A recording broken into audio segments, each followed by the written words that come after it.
হত্যার দায় স্বীকার করে ১৬৪ ধারায় আদালতে জবানবন্দি দিয়েছেন বাংলাদেশের সঙ্গীত শিল্পী ও সংসদ সদস্য মমতাজ বেগম। ঢাকার মেট্রোপলিটন ম্যাজিস্ট্রেট মোহাম্মদ মিনহাজুর রহমানের আদালতে এই জবানবন্দি দেন। মিরপুরে সাগর হত্যা মামলায় সাবেক এমপি কণ্ঠশিল্পী মমতাজ বেগমকে ফাঁসির আদেশ দিয়েছেন আদালত। সকালে অতিরিক্ত জেলা ও দায়রা জজ আদালতের বিচারক নাসরিন জাহান এই রায় দেন।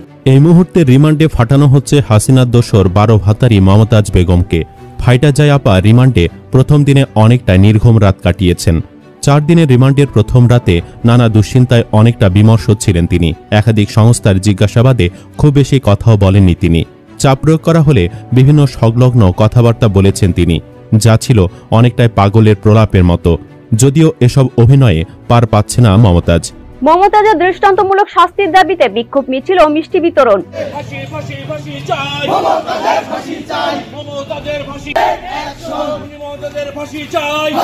অলিতে গলিতে বিভিন্ন জায়গায় বিক্ষোভ হচ্ছে যে আমাদের দাবি একটাই, মমতাজের ফাঁসি চাই। কেননা এই নর্তকী মমতাজের বিরুদ্ধে শুধু 2-1টা থানাতে মামলা আসে না, অসংখ্য থানাতে মামলা এসেছে, তাও আবার সবগুলো মামলা হত্যা মামলা। সেই কারণেই বাংলাদেশের জনগণ তার পিছে বর্তমানে উঠে পড়ে লেগেছে। সুতরাং এই নর্তকী মমতাজ সে এতদিন যে অপকর্ম, অবিচার, অন্যায় করেছে তার বিচার এবার অবশ্যই হবে। কেননা সে রিমান্ডে গিয়ে নিজের অপকর্মের কথা স্বীকার তো করেছে, তার পাশাপাশি সে কতগুলো হত্যা মামলার সাথে জড়িত আছে তার কথাও স্বীকার করেছে।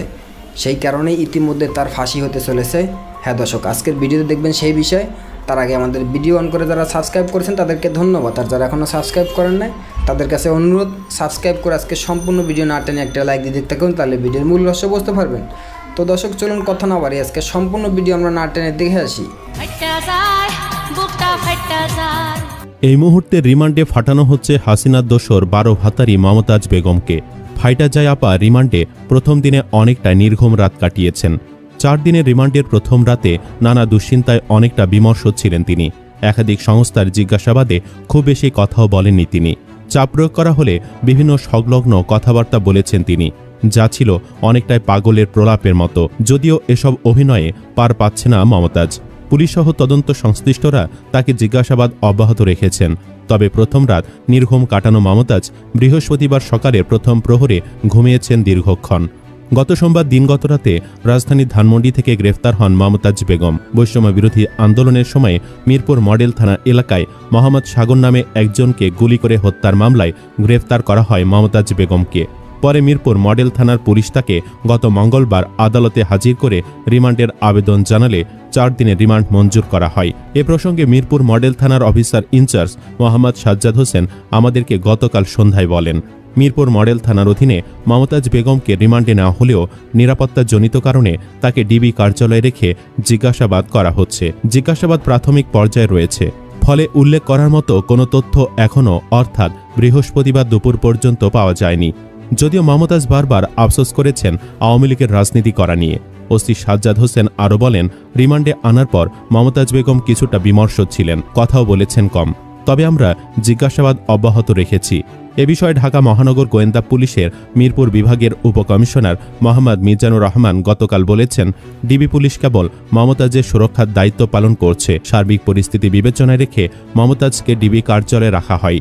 এখানে মিরপুর থানার পুলিশ ছাড়াও দুর্নীতি দমন কমিশন সহ আরও বিভিন্ন সংস্থা এসে প্রয়োজনীয় জিজ্ঞাসাবাদ করছে।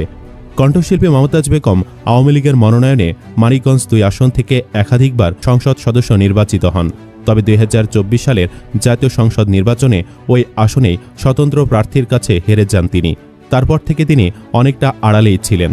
মমতাজের রিমান্ড ও তদন্ত সংশ্লিষ্ট বিষয়ে মহানগর গোয়েন্দা বিভাগ ও থানার পুলিশের একাধিক কর্মকর্তার সঙ্গে কথা বলে জানা গেছে, রিমান্ডে নেওয়ার পর থেকে তিনি অনেকটা চুপচাপ থাকছেন।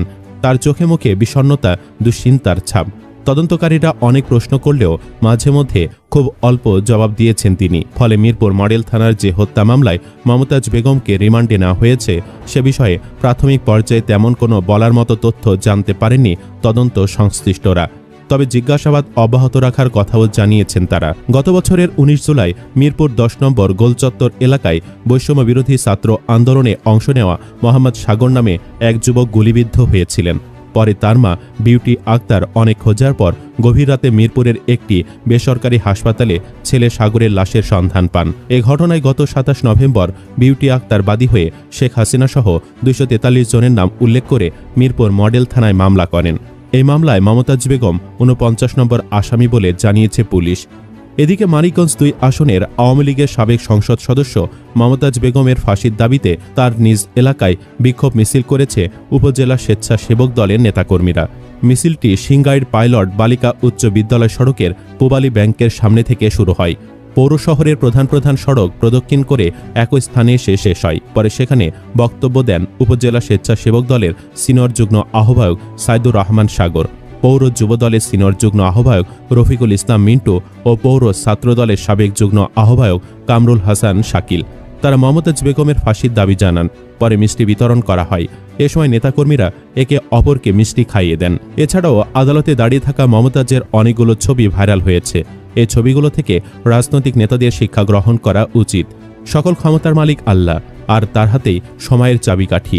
মাথায় একটা কথা রাখবেন, সময় কিন্তু আল্লাহর হাতে। আজ যাকে ক্ষমতার গরমে জুলুম করতেছেন, কাল সেই সময়টা তার হতে পারে। একেই বলে ঠেলার নাম বাবাজি। রিমান্ডে ধোলাই খেয়ে এখন উল্টাপাল্টা বলা শুরু করেছেন মমতাজ। জুলাই আগস্টে আন্দোলন চলাকালে মিরপুর থানায় মোহাম্মদ সাগর হত্যায় দায়ের হওয়া মামলায় আওয়ামী লীগের সাবেক এমপি ও কণ্ঠশিল্পী মমতাজ বেগম ৪ দিনের রিমান্ডে রয়েছেন। সেখানে প্রথম দিনের রিমান্ডেই পুলিশকে অনেক গুরুত্বপূর্ণ তথ্য দিয়েছেন এই ফাইটার যায় নষ্টা শিল্পী খ্যাত সাবেক এমপি।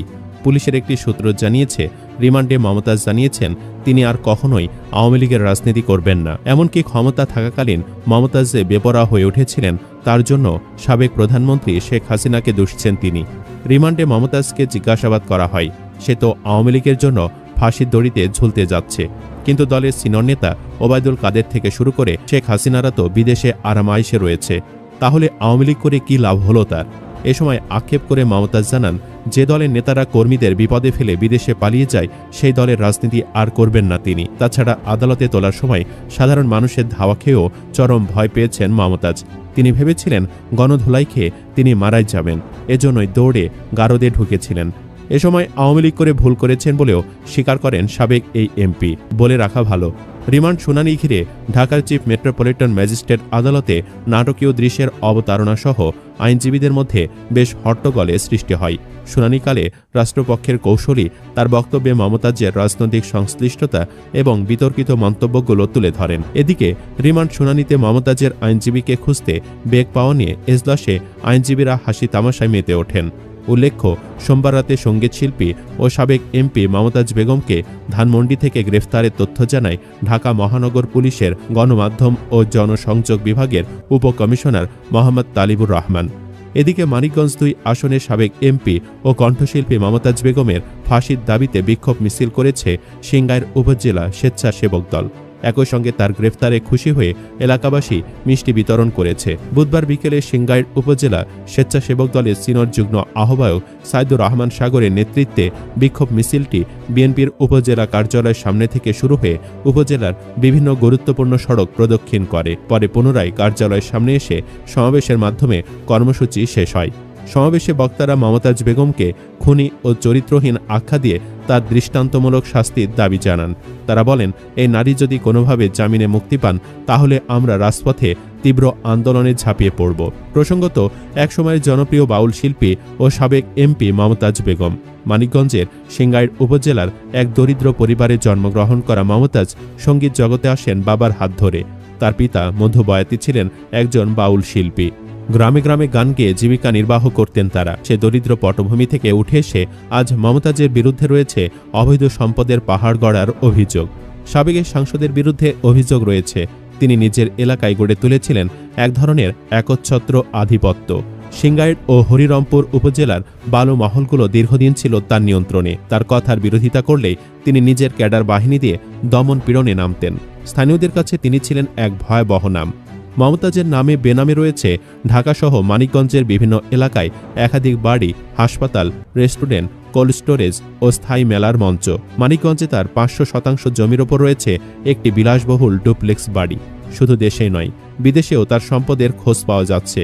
ব্যক্তিগত জীবনেও বিতর্ক তার পিছু ছাড়েনি। মমতাজের প্রথম বিয়ে হয় বাউল সম্রাট রশিদ সরকারের সঙ্গে, যা টেকেনি। পরে মানিকগঞ্জ পৌরসভার মেয়র রমজান আলীকে বিয়ে করেন। সে সংসারেও টানাপোড়েন চলে দীর্ঘদিন।